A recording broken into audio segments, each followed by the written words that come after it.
in climate change and works in the spheres of sustainability. So let's talk sustainability now. This whole thing about the polar caps melting and the ice glaciers melting in the Arctic Circle as well as Antarctica, given your experience in the Kashmir Glacier as well as Antarctica. Talk me through it. I know it's a very vast subject, enough has been said about it. Al Gore has been going to town on it, but with your expertise, what are your thoughts on it? I'm not sure I have the right expertise to talk on this matter, but I'll definitely share my views. So sometime close to 1990s, we had the breakdown of Larsen B and Larsen C ice sheets, which became a really historic event for climate scientists, for policymakers, and it was a reality check that this ice is melting and it will inundate low-lying areas and it will cause havoc. The whole concept of global warming was evolving. And this whole trend, of the climate changing, as we talk, oceans are warming, climate is getting warmer, the ice caps are melting. It all does sound like a fallacy unless you really see it through your own naked eyes and through your own bare eyes. So I feel that seeing is believing.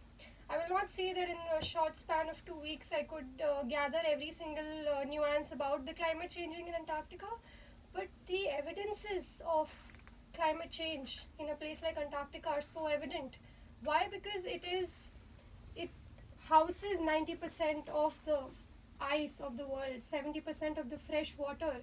Antarctica is immense. It is as huge as probably Australia, right? And it's completely uninhabited, and it has nobody from any country. It has no currency. It has no ethnic group.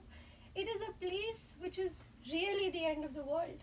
But when you see that something that you're doing in India is causing an impact down south in Antarctica, it really, really makes you think and makes you wonder.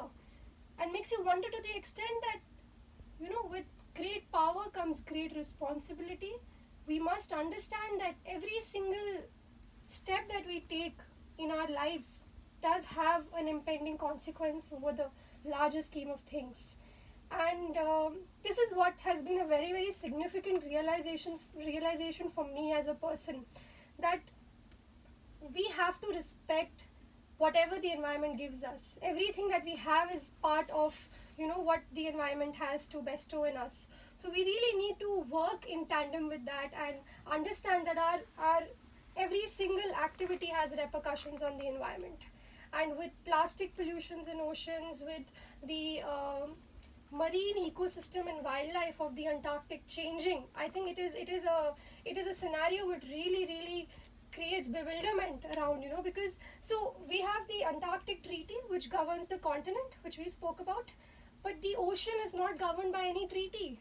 There's a huge loophole here, you have to understand that. So any kind of fishing with registered ships can go around, do fishing in those areas, can harm the wildlife. So there is of course the plastic pollution, which has no barriers of continents, of boundaries, which is anyways coming into the Antarctic Circle. And the polar South Ocean is one of the biggest carbon sinks that we have, which is so very important for our fight towards climate, And if this ecosystem is so fragile and is getting hampered with, I think it has a huge cost for us to pay. And it's happening now, it's happened tomorrow, and it's going to happen in future if we don't do anything about it. Okay, now Anshul Dhiman on 53650, the SMS line, has actually a question which is more for a marine biologist, but I'm going to try my luck with you. How many types of penguin species are there in Antarctica, Surmai? Yes. Oh my God, Anshul. Thank you for asking me that. I've been blessed by seeing only 3 species, which is Adele, Gentoo and Chinstrap, but there are 7 species of penguins in the Antarctic. Please forgive me if I'm wrong, but I think it's 7 species. That's good. Like I said, it's more a marine biologist. Yeah, I've not seen all of them, yeah. Vivek Nayyar. What's up, Vivek? How are you doing? Hey, Surmai, really enjoying listening to your vivid description of your amazing polar plunge and the cute penguins in Antarctica. Pooja Punjabi on Twitter. The fact that Surmai is passionate about what she's doing comes across very clearly in the way she talks about it. Respect. Maria Goretti. What's up, beautiful Maria? How do I get onto this Antarctic ship, Rishike? It just sounds so wonderful to be part of the ecosystem. Wonderful listening to Surmai Kaushik. Well, I've given you the website on Twitter, so you have to apply. Yeah, so go for it. I know you'll do it. Ronald Fernandez, lovely shirt, Rishike. Is it from the same place that I have bought mine from? I have the same piece. Brother, I'm not used to being complimented on my fashion sense or my looks. Voice and show is all right, but thank you very much. Ronald Neelakantan Govindan says, lovely conversation. Okay, I've got to wrap this up. What can we do in India? What can we do in our day-to-day lives as human beings to do our bit? Right, something very important I want to bring to this whole platform is that there were 30 of us Indians who went to Antarctica. And why is it that we are so much in number is also because we have such a huge stake to play here. India and China are going to be the future leaders, and this whole climate battle is in our hand, it's in our court. And it's only if we do take keen leadership on these aspects is when we can solve this global crisis. We are a nation of 1.2 billion people, and we also are a nation which has one of the highest amount of GHG emissions. So it's a no-brainer for me. You know, we the youth, especially the millennials, and India is also one of the youngest countries. So it only makes sense that we people are the torch bearers of this, and do our bit towards living in a place which has clean air. Like, it's as simple as that. Why do you want to live in a place where you cannot breathe? The status of Mumbai, Delhi, all of these metropolitan cities is so bad. I mean, it really is damaging each and every one of our lungs. It's crazy. So I feel that as young leaders, as passionate people, as people who are cognizant of the nature of the environment, we must really go out of our ways and understand how is it that we can make a change. And it's not something which is very monumental that you have to do. You can start by doing very basic things. And this whole concern about India also being one of the countries where the only country where the World Environment Day is going to be celebrated by the UN, it only goes to say that India is a hub for all of these initiatives, for all of these practices to be emulated in people. The plastic ban, the whole policy making on the front of environment and climate change is only going to saying that India is thinking in a loud way about it. And each one of us now and here can make a difference through our daily practices, through waking up in the morning to winding up your day, small things like saying no to plastics, making sure you're not using straws, taking carpool, limiting your showers, probably take a shower only for 4 minutes, plug on a music, plug on a song so that you can time yourself.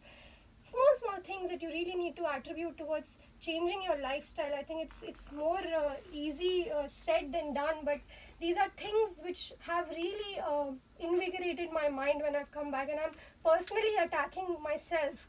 How am I going to become a climate warrior, be a sustainability champion in everything that I do throughout my day.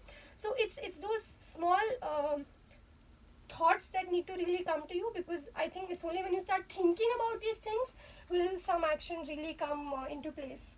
So start thinking, be a doer, just don't talk but actually do the things that you want to comply with. So kind of carve out your own statements. You don't have to really follow anybody to be working towards the environment, but you can just devise your own plans and seeing how you are limiting your carbon footprint and how are you being the ambassador of kind of saving the planet. Well done. These pictures of Antarctica, where can people see them? Come on, when are you going to put them up? Are they on Instagram, on Twitter, on Facebook? Give out a handle where we can see them. So I am still working on putting a lot of photos up, but yeah, eventually I will do this as soon as possible now that you've shared this live. So I'm under a burden of responsibility to do this. I'll definitely do it as soon as I can, and it'll be over my Facebook, Twitter, Instagram. Now I've joined all of those social media. So all you have to do is search for Surmai Kaushik. There is only one Surmai Kaushik. Surmai Surmai Kaushik. Thank you. Take care of yourself. Yeah. Messages and back and up ahead. There's going to be some finance. There's going to be lots of sports and of course contests. Bye, Surmai. Cheers. Thank you. Bye bye.